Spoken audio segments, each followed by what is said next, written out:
নমস্কার বন্ধুরা, শখের রান্নাঘরে তোমাদের সকলকে স্বাগতম।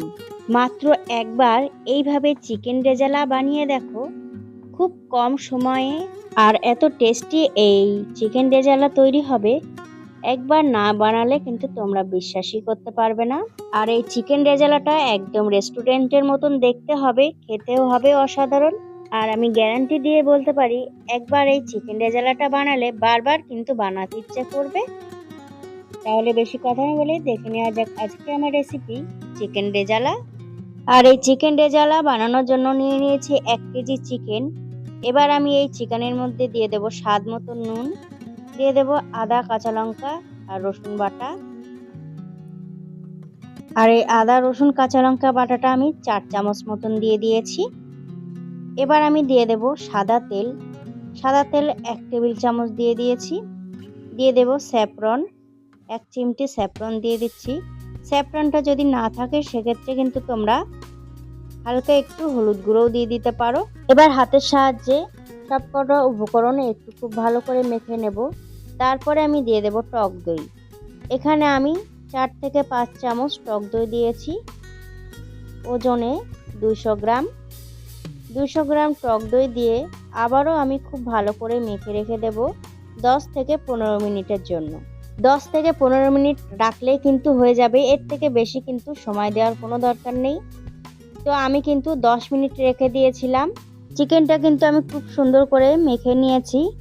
এবার এই রেজালা বানানোর জন্য একটা মশলা আমি তৈরি করে নেব।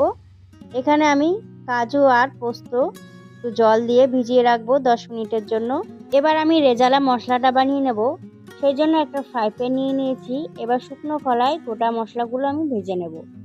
দিয়ে দিচ্ছি 1 চামচ মৌরি, 1 চামচ ধনে, একটি জয়িত্রী, দিয়ে দেবো 7 থেকে 8টি এলাচ, আর দিয়ে দেব 1 চামচ জিরে আর হাফ চামচ গোলমরিচ। এবার শুকনো খোলায় সবকটা উপকরণ আমি খুব ভালো করে একটু ভেজে নেব।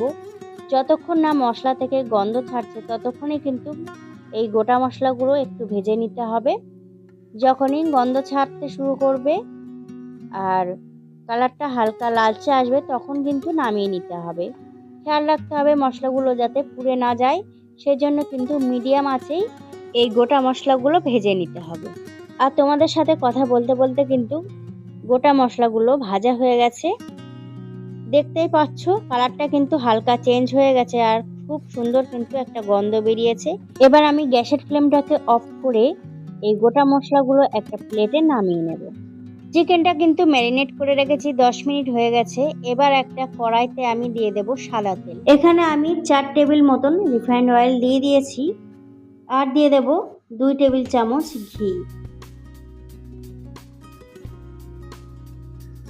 ঘি যদি থাকে তাহলে দিয়ে দিতে পারো, আর যদি না থাকে তাহলে কিন্তু শুধু রিফাইন্ড অয়েলেও এই রান্নাটা করা যাবে। তো আমি এখানে 2 টেবিল চামচ মতন ঘি দিয়ে দিয়েছি। এবার ঘিটা যতক্ষণ না মেল্ট হয়ে আসছে ততক্ষণ আমি অপেক্ষা করব। আর দেখতে পাচ্ছ ঘিটা কিন্তু প্রায় মেল্ট হয়েই এসছে। এবার আমি দিয়ে দেব তেজপাতা। এখানে আমি 2টি তেজপাতা ব্যবহার করছি। দিয়ে দেব 3 থেকে 4টি শুকনো লঙ্কা, 1টি দারচিনি টুকরো। এবার সবকটা উপকরণ একটু হালকা গন্ধ ছাড়া পর্যন্ত আমি ভেজে নেব। আর এই মশলা থেকে কিন্তু খুব সুন্দর একটা গন্ধ বেরিয়েছে। এবার আমি দিয়ে দেব পেঁয়াজ বাটা। এখানে আমি 4টি মিডিয়াম সাইজের পেঁয়াজ বেটে নিয়েছি, সেটাই আমি এখানে দিয়ে দিয়েছি। আর এই পেঁয়াজটাকেও কিন্তু খুব ভালো করে ভেজে নিতে হবে। যতক্ষণ না পেঁয়াজের কালারটা চেঞ্জ হয়ে আসে ততক্ষণই কিন্তু পেঁয়াজটাকে ভেজে নিতে হবে। আর এখন দেখতেই পাচ্ছ পেঁয়াজের কালারটাও কিন্তু হালকা চেঞ্জ হয়ে গেছে।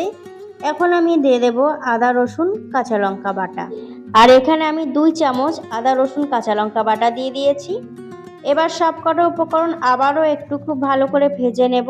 মশলাটা কিন্তু খুব ভালো করে কষানো হয়ে গেছে। এবার আমি ওই চিকেনটা এর মধ্যে দিয়ে দেব। তো ম্যারিনেট করা চিকেনটা আমি এর মধ্যে দিয়ে দিয়েছি। এবার আমি খুব ভালো করে একটু কষিয়ে নেব। মাংসটা কিন্তু 10 মিনিট মতন খুব ভালো করে কষে নিতে হবে, তারপরে কিন্তু ঢেকে দিতে হবে। মাংসটা কিন্তু ঢেকে ঢেকেই বেশিরভাগ কষাতে হবে। এই মাংসের মধ্যে কিন্তু একদমই জল দেওয়া যাবে না, এটা কিন্তু মাথায় রাখতে হবে। আর এই মাংসটা কিন্তু আমি 5 মিনিট মতন ঢেকে রেখে দিয়েছিলাম। আর এই ঢেকে রাখার কারণে কিন্তু কতটা পরিমাণে জল বেরিয়েছে দেখতেই পাচ্ছ তোমরা। এই জলেই কিন্তু মাংসটা সিদ্ধ হয়ে যাবে, সেই জন্য কিন্তু ঢেকে ঢেকেই কষাতে হবে। আবারও আমি ঢেকে রাখবো, আর মাঝে মধ্যে কিন্তু ঢাকাটা তুলে নেড়ে দিতে হবে। আর এখন দেখতে পাচ্ছ কতটা পরিমাণ জল বেরিয়েছে।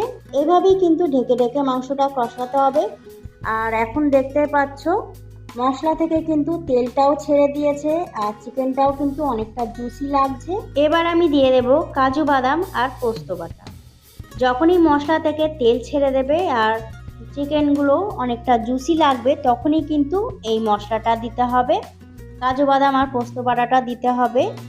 আর এই কাজু বাদাম আর পোস্ত বাটাটা দেওয়ার পরে কিন্তু আর কোনো রকম ঢাকার দরকার নেই। দেখতে পাবে কাজু বাদাম আর পোস্ত বাটাটা দেওয়ার পরে কিন্তু ঝোলটা আস্তে আস্তে শুকিয়ে আসবে। আর এখন দেখতেই পাচ্ছ জলটাও কিন্তু অনেকটাই শুকিয়ে এসেছে।